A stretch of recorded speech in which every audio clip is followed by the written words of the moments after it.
Welcome to my lecture online. Why does matter exist? Well, we have a great big universe out there, and it's filled with galaxies, and those galaxies have billions of stars, and all those stars are made out of matter. But why does it exist in the first place? According to the Big Bang Theory, at one point in time, the universe was just made out of energy, and the energy then converted to matter. It was Einstein who said that energy can neither be created nor destroyed. It can only change from one form to another. And if you take a physics class, you will learn all about that. But then he also realized that matter and energy are different, well, just different forms of essentially the same thing.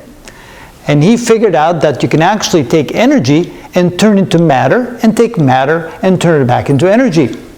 We can actually do that in the laboratory. We can actually take a very high energy gamma ray, one that has a little over 1 million electron volts or more energy, and we can then, by an interaction with a heavy nucleus, we can turn that into an electron-positron pair. That's called pair production. The positron is the antiparticle, the electron is the particle. So it turns out that we can actually take energy, because a gamma ray is pure energy, and turn it actually into matter, an electron and a positron, which have mass, where gamma rays do not have mass at all. It turns out that essentially we could take an electromagnetic wave and turn it into either proton or a neutron. Now, protons and neutrons are much bigger particles than electrons and positrons, so it takes about 2,000 times as much energy to make a proton or a neutron, with, of course, its accompanying antiparticle, and we'll talk about that in another video.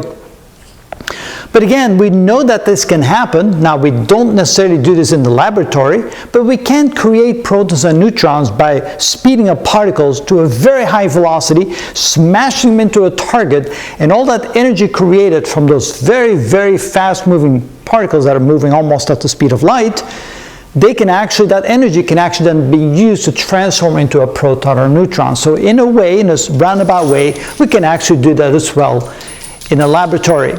So we know it's possible, but we have no way of explaining why it even does that. Why does energy, which has no mass at all, why does it turn into matter that has mass, has substance to it, has volume to it? So protons are made up of 3 quarks, so are neutrons. A proton is made of two up quarks and 1 down quark. A neutron is made up of 2 down quarks and an up quark. So all these particles need to be formed out of energy.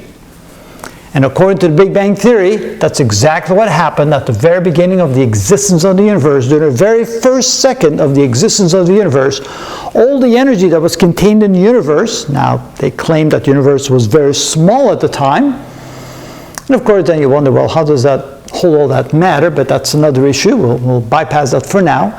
But in essentially the very first second of its existence, of the universe's existence, all that energy that was contained in the universe, and here you can see it as being kind of a Big Bang explosion, very quickly it turned part of that energy, not all of it, part of it, into all the matter that currently exists in the universe.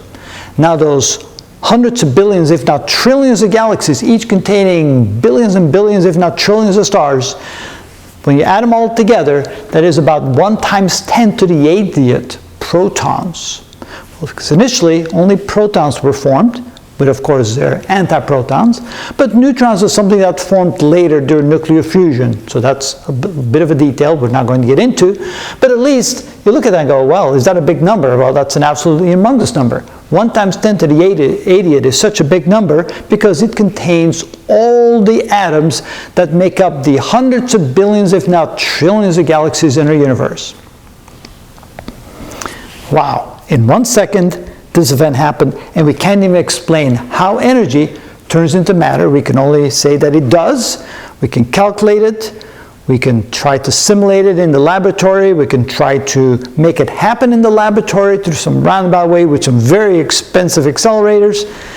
But we don't know why. We don't know why it exists in the first place. We do not know what it is about energy that can somehow, magically, turns itself into matter, the matter that now makes the universe.